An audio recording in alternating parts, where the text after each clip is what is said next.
Good morning friends, welcome to the prelims booster session. आज का पहला टॉपिक है रेगुलेटिंग पेमेंट्स बैंक। ये टॉपिक आपको इकोनॉमी के लिए इंपॉर्टेंट है। आरबीआई ने कैंसिल कर दिया है banking licence Paytm payments bank का इमीडिएट इफेक्ट के साथ। और आरबीआई जो है वो हाई कोर्ट को अप्रोच करेगा कि वो इस बैंक्स के ऑपरेशंस को बंद करे। पेमेंट्स बैंक्स क्या होते हैं? ये यूनिक कैटेगरी ऑफ बैंक्स हैं जो आरबीआई ने इंट्रोड्यूस किए थे फाइनेंशियल इंक्लूजन को प्रमोट करने के लिए। ये सिर्फ 2 लाख रुपए पर कस्टमर तक का डिपॉजिट एक्सेप्ट कर सकते हैं, लोन्स या क्रेडिट कार्ड्स नहीं दे सकते। बेसिकली ये सिर्फ प्लेटफॉर्म है रेमिटेंसेस के, यूटिलिटी पेमेंट्स के और डिजिटल ट्रांजैक्शंस के। तो आरबीआई ने कंडक्ट किया एक ऑडिट पेमेंट पेटीएम का कस्टमर ऑनबोर्डिंग प्रोसेस को देखते हुए। उन्होंने देखा कि कुछ क्रिटिकल गैप्स हैं केवाईसी में। तो एक सिंगल पैन से मल्टीपल कस्टमर अकाउंट्स ऑपरेट कर रहे हैं, ट्रांजैक्शंस जो है वो प्रिस्क्राइब्ड लिमिट से ज़्यादा अलाउ की जा रही हैं, मतलब मनी लॉन्ड्रिंग कंसर्न्स हैं। बैंक को फॉर्मली डायरेक्ट किया गया कि मार्च 2022 से वो न्यू कस्टमर्स ना लेके ना ऑन बोर्ड करे, और इवन मॉनेटरी पेनल्टी भी लगाई। और अब जो है उनका लाइसेंस को कैंसिल कर दिया गया है। तो एक तरह से अपार्ट फ्रॉम जी दी जो ये आपके जो ऑडिट में क्रिटिकल गैप्स दिखे केवाईसी के से रिलेटेड, एक और भी प्रॉब्लम ये थी कि पेटीएम पेमेंट्स बैंक जो है वो अपनी ग्रुप एंटिटी 197 कम्युनिकेशंस के जो है के साथ सेपरेशन नहीं रख पा रहा था, ऑपरेशनल सेपरेशन, जो कि एक क्रिटिकल गैप था सिक्योरिटी से रिलेटेड। ठीक है, तो इसका इम्पैक्ट ये हुआ कि स्टॉक जो है वो गिर गया पेटीएम का। और आरबीआई का एक्शन ये दिखा रहा है कि आरबीआई ज़ीरो टॉलरेंस अप्रोच रखता है कोई भी ऐसी प्रैक्टिस पर जो कि डिपॉजिटर्स को हार्म कर सकती है। चैलेंजेस ये हैं कि रेगुलेटरी आर्बिट्रेज रिस्क जो है इंडिया में फिनटेक स्पेस में बहुत हाई है। केवाईसी की स्टैंडर्ड्स को मेंटेन करना बहुत डिफिकल्ट होता है ऐसे लेवल ऑफ स्केल पर। सिस्टमिक डिसरप्शन जो है उससे मिलियन ऑफ यूज़र्स जो है वो अफेक्ट हो सकते हैं। लेकिन ये एपिसोड जो है वो हमारे लिए रीइंफोर्स करता है कि और ज़्यादा रॉबस्ट कंप्लायंस फ्रेमवर्क्स होने चाहिए पेटीएम्स बैंक में बिफोर कि वो अपने ऑपरेशंस को स्केल कर सकें। फिनटेक कंपनीज को भी इंस्टीट्यूशनलाइज करना पड़ेगा अपने इंडिपेंडेंट कंप्लायंस फंक्शंस को, और मेंटेन करना पड़ेगा strict separation from parent entities. Next हम टॉपिक देखते हैं Rajya Sabha defections. Topic politically important है। तो 7 राज्यसभा एमपीज जो हैं आम आदमी पार्टी के, उन्होंने भारतीय जनता पार्टी को ज्वाइन कर लिया है। अब इस शिफ्ट का एक सिग्निफिकेंट लीगल इम्प्लीकेशन है जो कि है एंटी डिफेक्शन लॉ, जो कि हमारे 10th शेड्यूल ऑफ कॉन्स्टिट्यूशन में कवर होता है। और 52nd कॉन्स्टिट्यूशनल अमेंडमेंट एक्ट 1985 में ये लाया गया था ताकि पॉलिटिकल डिफेक्शंस को रोका जा सके और स्टेबिलिटी हो सके लेजिस्लेचर्स में। 91st कॉन्स्टिट्यूशनल अमेंडमेंट एक्ट 2003 में इसको और स्ट्रेंथन कर दिया गया। कैसे? पहले जो रूल होता था कि 1/3 तक का अगर स्प्लिट हो रहा है तो उसको रिकग्नाइज किया जाएगा, लेकिन अब उसको 2/3 तक के पार्टी के मेंबर को, पार्टीज मेंबर्स इन हाउस को जो है वो के रिक्वायरमेंट को कर दिया गया ताकि जो है वो ईजी ना हो सके मर्जर या फिर स्प्लिट।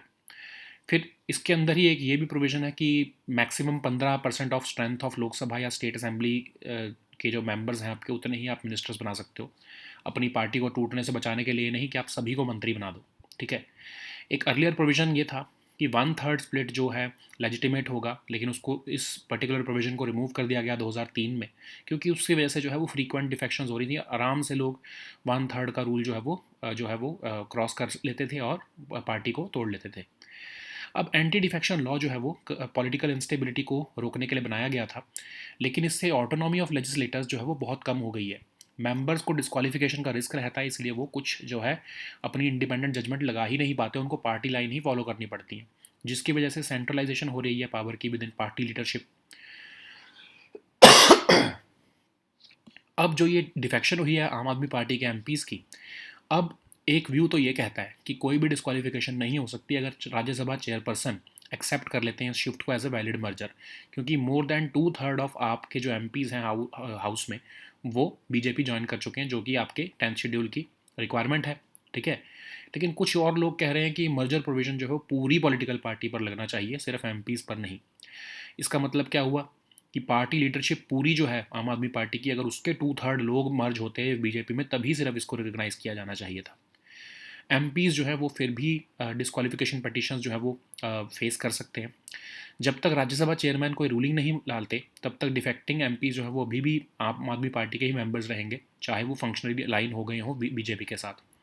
जब तक कोई चेयरपर्सन डिसीजन नहीं लेते हैं, इस इंटरिम पीरियड में एक कॉन्स्टिट्यूशनल अनोमली रहेगी एमपीज़ जो है वो वोट कर सकते हैं एनडीए के साथ, चाहे वो आप आम आदमी पार्टी के मेंबर्स हों। लेकिन अगर आम आदमी पार्टी कोई पार्टी व्हिप इशू कर देती है, तब जो है उनको जो है वो पार्टी के साथ ही वोट करना पड़ेगा। अगर वो उसके अगेंस्ट वोट करेंगे, तब उस चीज़ का फैसला भी जो है चेयरमैन के पास जाएगा कि क्या जो है ये मैम एमपीज़ को पार्टी व्हिप को वायलेट करने की वजह से जो है वो हटाना चाहिए या नहीं। तो ये सिचुएशन एक तरह से लीगल ग्रे एरियाज दिखा रही है एंटी डिफेक्शन फ्रेमवर्क में। अब अगर 2/3 से कम एमपीज़ जो डिफेक्ट हुए होते, तो इनको जो है वो डिस्क्वालिफिकेशन हो गया होता ऑलरेडी 10th शेड्यूल के अंदर। और जब तक राज्यसभा चेयरपर्सन कोई डिसीजन नहीं लेते, तब तक जो है जुडिशियल रिव्यू भी पॉसिबल नहीं है।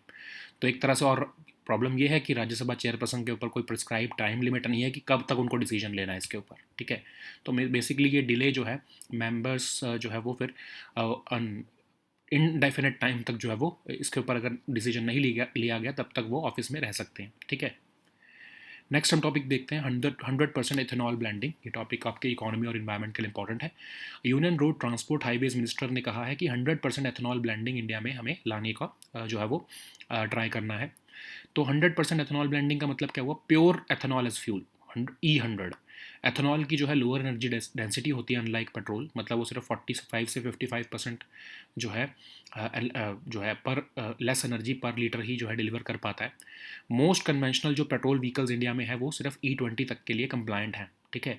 हायर ब्लेंड्स E85 या E100 उसके लिए तो हमें फ्लेक्स फ्यूल इंजन चाहिए होंगे, जो कि जिसमें कि कोरोजन रेजिस्टेंट फ्यूल सिस्टम्स हों, एडवांस सेंसर्स हों, ऑप्टिमाइज्ड हों एथेनॉल कंबस्शन के लिए। तो कंट्रीज़ जैसे कि ब्राज़ील और यूएसए, वहाँ पर तो ये E100 जो है वो चलता है, लेकिन इंडिया में अभी तक उसकी अवेलेबिलिटी लिमिटेड है। मारुति सुजुकी, टोयोटा या हुंडई ने कुछ प्रोटोटाइप्स डेवलप किए हैं और वो फ्यूचर में उसको स्केल अप भी करेंगे। अब 100% एथेनॉल ब्लेंडिंग को जो है वो अचीव करने के लिए हमें fuel supply chain, storage, distribution system सब में ही चेंजेस लाने पड़ेंगे। अब इंडिया जो है वो एथेनॉल शुगर केन से प्रोड्यूस करता है। शुगर केन एक वाटर इंटेंसिव क्रॉप है, वाटर स्ट्रेस रीजन में इंडिया में खासकर जो है वो ग्रो की जाती है। इन कंसर्न्स को एड्रेस करने के लिए गवर्नमेंट जो है वो सेकेंड जनरेशन एथेनॉल, जो कि क्रॉप रेजिड्यूज जैसे कि राइस स्ट्रॉ, उससे भी बना रही है एथेनॉल को इंडियन ऑयल कॉरपोरेशन की हेल्प के साथ। अब इथेनॉल प्रोडक्शन जो है क्योंकि कॉस्टलियर होती है या कंपेरेबल टू पेट्रोल ही होती है, उसके लिए जो है इसलिए गवर्नमेंट सपोर्ट की ज़रूरत पड़ेगी। नेक्स्ट हम टॉपिक देखते हैं नशा मुक्त भारत अभियान। ये टॉपिक आपके सोशल इश्यूज़ के लिए इंपॉर्टेंट है। Minister of social justice and empowerment ने नशा मुक्त भारत अभियान ऐप 2.0 लॉन्च की है। तो नशा मुक्त भारत अभियान क्या है? 2020 में मिनिस्ट्री ऑफ सोशल जस्टिस ने लॉन्च किया था। शुरू में तो सिर्फ वल्नरेबल डिस्ट्रिक्ट्स में लॉन्च था, अब ये पूरे कंट्री में जो है वो एक्सटेंड कर दिया गया है 2023 से, ताकि मासेस में पहुंचा जा सके और अवेयरनेस जनरेट करी जा सके अगेंस्ट अबाउट सब्सटेंस अब्यूज़, ठीक है। तो इसमें women, children, educational institution, civil society organisation, इन सब की भी पार्टिसिपेशन ली जाती है। तो अब अगर हम देखें ऐप में न्यू फीचर्स क्या हैं, डेडिकेटेड एक्सेस है ग्रांट इन एड इंस्टीट्यूशंस का, और नियरेस्ट डी एडिक्शन सेंटर्स के बारे में बताया गया है।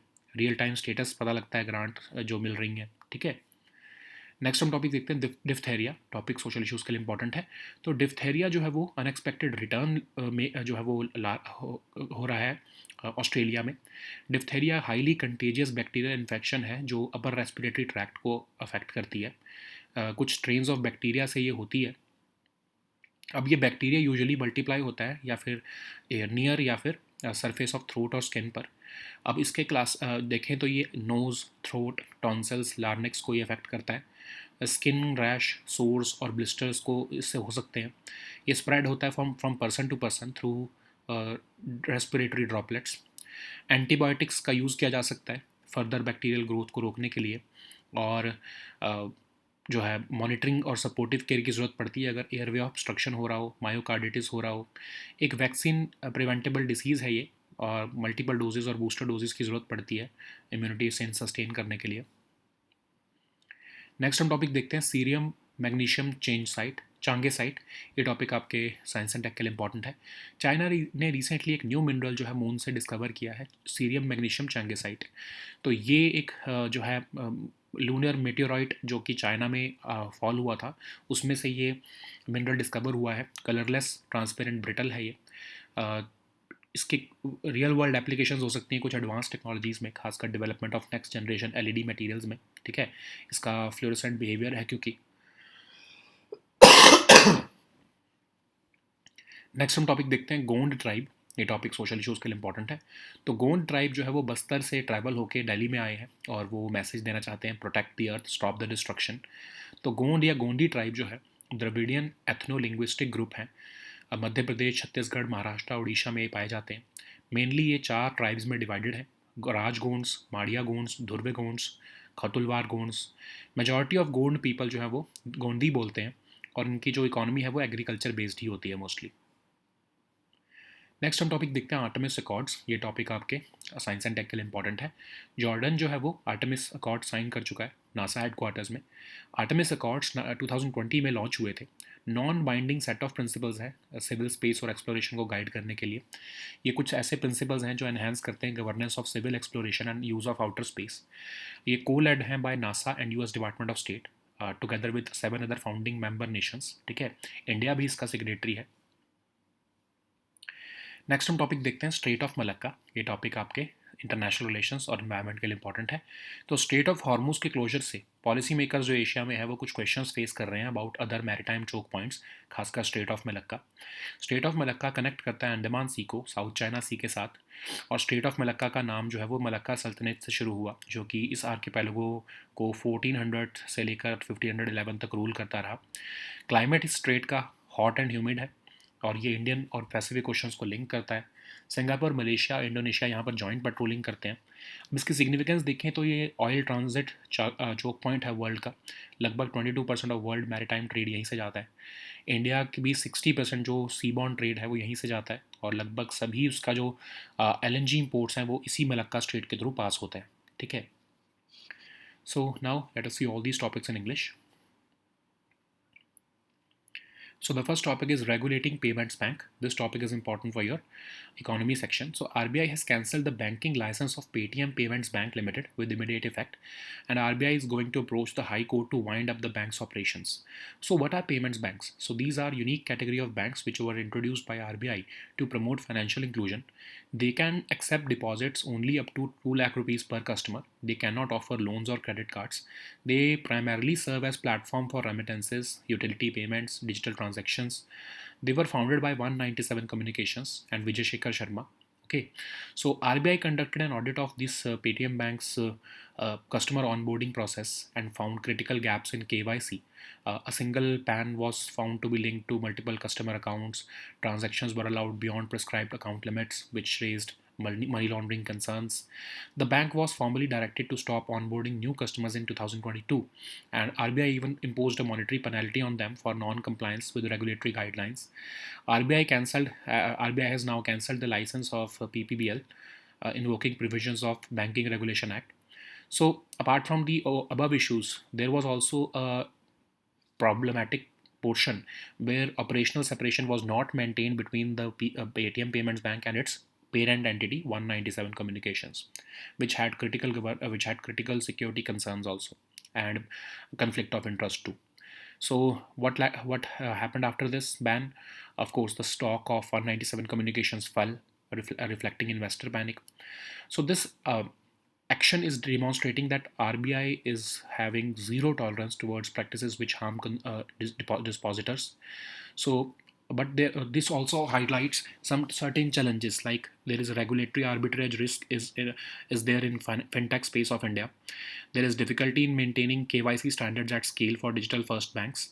Systemic disruptions to millions of users who are dependent on integrated payment ecosystems is expected when such events happen. This episode therefore reinforces the need for robust compliance frameworks in payments banks before scaling their operations. Fintech companies must institutionalize independent compliance functions and maintain strict separation from parent entities. So the next topic is Rajya Sabha defections. This topic is important for your polity section. So 7 Rajya Sabha MPs from Aam Aadmi Party have joined the Bharatiya Janata Party. This shift has significant legal implications.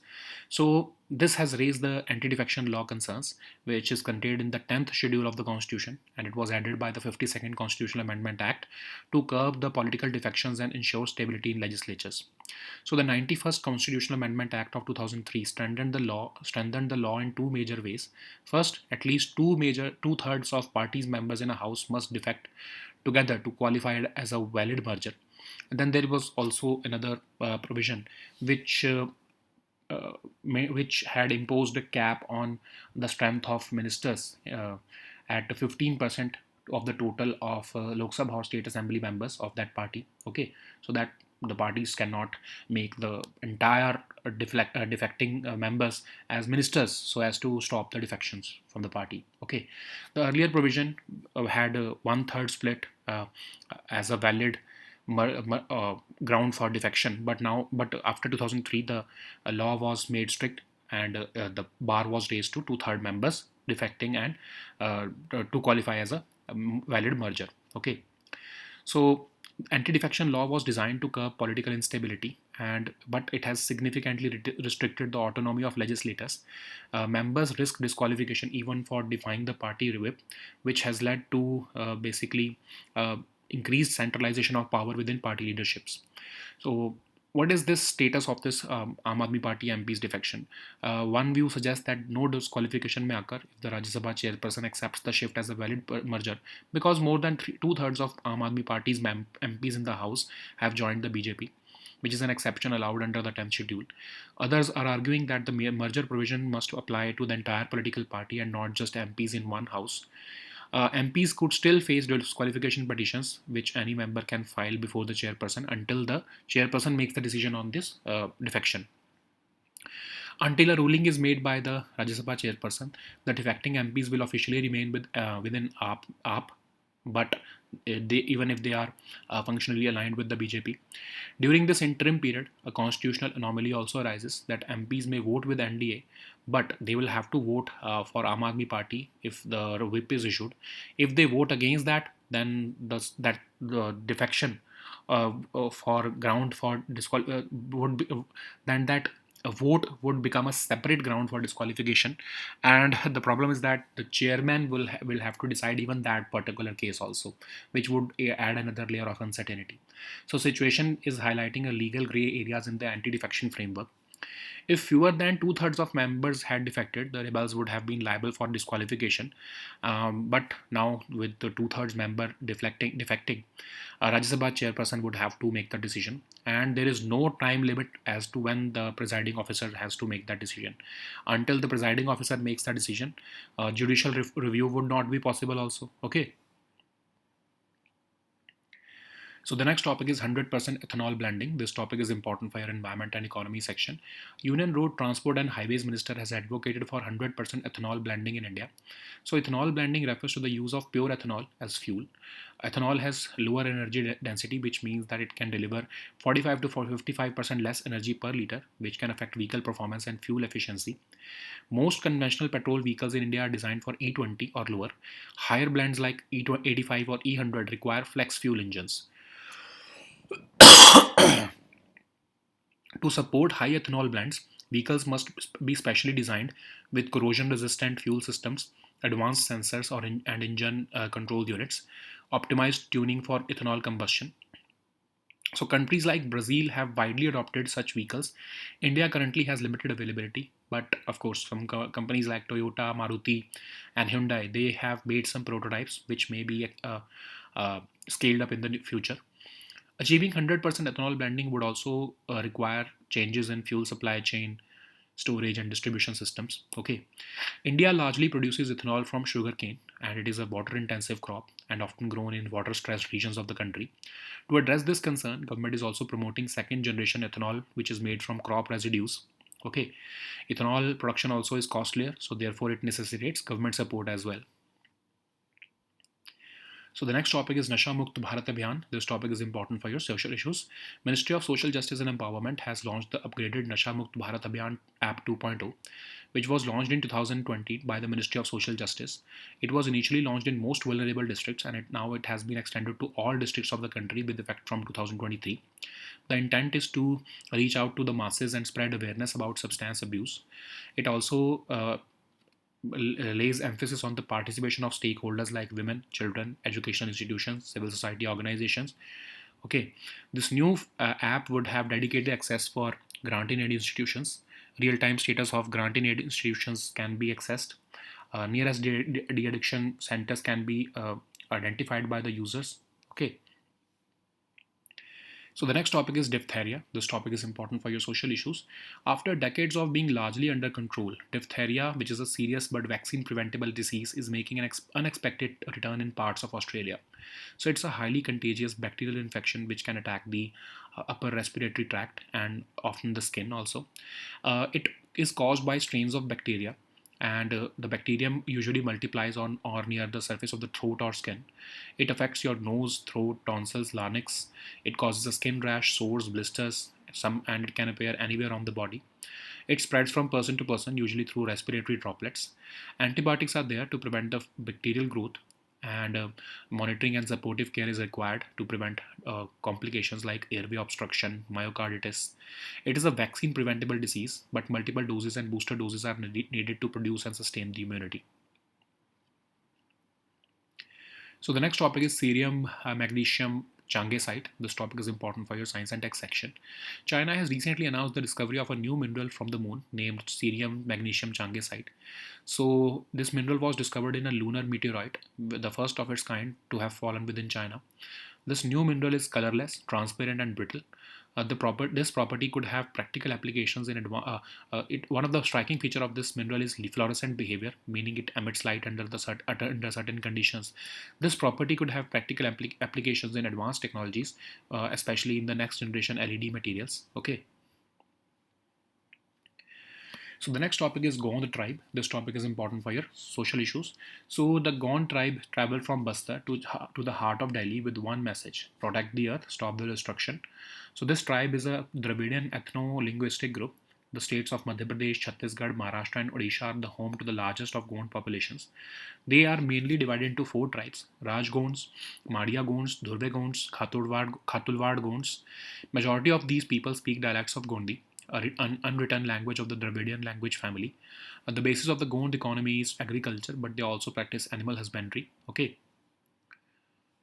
So the next topic is Artemis Accords. This topic is important for your science and tech section. So recently, Jordan has signed the Artemis Accords at NASA headquarters. These accords were launched in 2020, and they are a non-binding set of principles designed to guide civil space exploration. It provides a common set of principles to enhance the governance of civil exploration and use of outer space. It was co-led by NASA and US Department of Space together with 7 other founding member countries. Okay. India is also a signatory to this accord. Okay. So the next topic is Strait of Malacca. This topic is important for your international relations and environment section. So the closure of Strait of Hormuz has forced policymakers in Asia to face the question of this over the security of other maritime choke points, including the Strait of Malacca. Strait of Malacca connects the Andaman Sea with the South China Sea. It is bounded by Indonesia, Thailand, Malaysia, and Singapore. Strait of Malacca's name was derived from the Malacca Sultanate, which governed this archipelago from 1400 to 1511. The climate on this strait is hot and humid. It links the Indian and Pacific Oceans. It is one of the busiest and most important shipping lanes in the world. Singapore, Malaysia, and Indonesia control the joint patrolling of this Malacca Strait. What is the significance of this strait? It is the largest oil transit choke point in the world. It carries nearly 22% of the world's maritime trade. Roughly 60% of India's seaborne trade and almost all of its LNG imports pass through this Malacca Strait. Okay. So these were our topics for today. We'll meet next time with new topics. Until then, goodbye and take care.